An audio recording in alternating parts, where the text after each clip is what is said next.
Assalamualaikum warahmatullahi wabarakatuh. Sebelumnya perkenalkan, nama saya Sifaya Rasa Putri dengan NPM 22420151609. Di sini saya akan membuat video terkait mata kuliah kesehatan reproduksi yang berjudul polimenorea.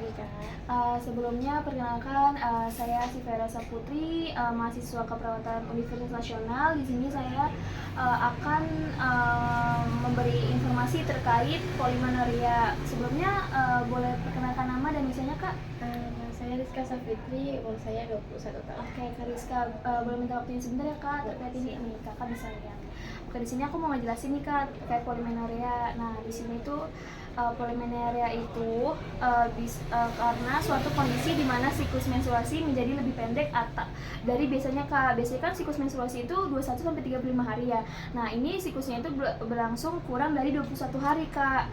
Nah, akibatnya menstruasinya itu lebih sering dari normalnya atau bisa jadi lebih sedikit, kurang lebih kayak gitu. Nah, terus tanda dan gejalanya itu kayak menstruasinya yang tadi saya bilang menjadi kurang dari 21 hari, terus volume darah menstruasinya tuh bisa normal, bisa banyak atau lebih sedikit. Nah, gejalanya tuh kayak perutnya sakit, terus kelelahan, terus bisa jadi karena sakit kepala. Nah, lalu untuk penyebabnya itu ada beberapa macam di sini, yaitu ada gangguan hormon. Nah, gimana?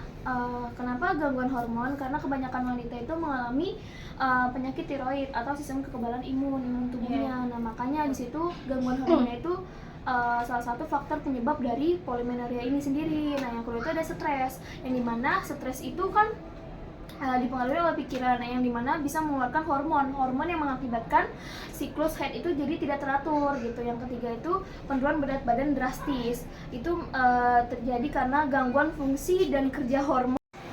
Yang keempat itu ada menuju menopause, di mana hormon dalam siklus menstruasi itu akan naik turun Kak, jadi nggak stabil. Yang dimana haidnya itu akan lebih sedikit, akan lebih jarang gitu. Yang kelima itu ada efek samping dari obat-obatan yang kita konsumsi Kak, kayak pengencer darah gitu, biar haidnya lancar gitu. Biasa kan cewek minum kayak gitu ya, obat kayak gitu ya, itu juga dapat mengandung hormon dan dapat mengganggu siklus dari menstruasi kakak.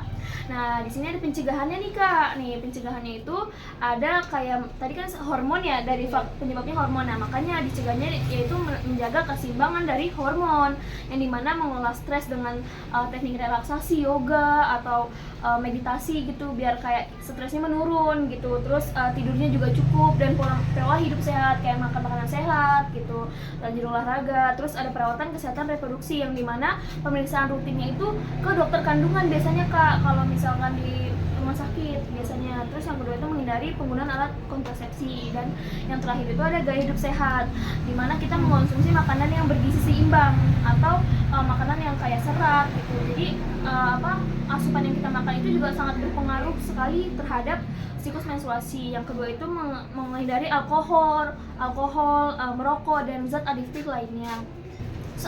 Nah, di sini juga ada nih Kak pengobatannya. Yang pertama itu terapi hormonal, yang dimana minum pil KB atau progesteron untuk mengatur dari siklus menstruasi kakak. Nah, atasi penyebabnya, kayak tangani gangguan hormonnya, misalkan kayak karena hormon. Nah, berarti kakak tangani hormonnya. Kalau misalkan penyebabnya itu karena stres, ya berarti tangani stresnya gitu. Yang terakhir itu ada koreksi anemia, yang dimana anak seumuran kakak tuh biasanya tuh banyak yang menderita anemia, dan jadi suplemen zat besi itu sangat penting buat umur kakak, seperti itu. Kurang lebih kayak gitu Kak penjelasan dari saya. Ya, saya paham Pak. Oke, gimana Kak? Apa ada yang mau ditanyakan Kak? Berarti siklus haid yang nggak teratur itu bukan karena stres doang ya? Iya, jadi banyak penyebabnya, kayak gangguan hormon, terus penurunan berat badan gitu, banyak banget Kak. Oke, udah cukup Kak. Oke, terima kasih ya Kak atas waktunya. Semoga materi yang saya sampaikan bisa bermanfaat buat Kakak ya Kak. Iya. Selamat pagi Kak. Selamat pagi. Sekian video yang dapat saya tampilkan. Kurang lebihnya mohon maaf. Wassalamualaikum warahmatullahi wabarakatuh. Bye.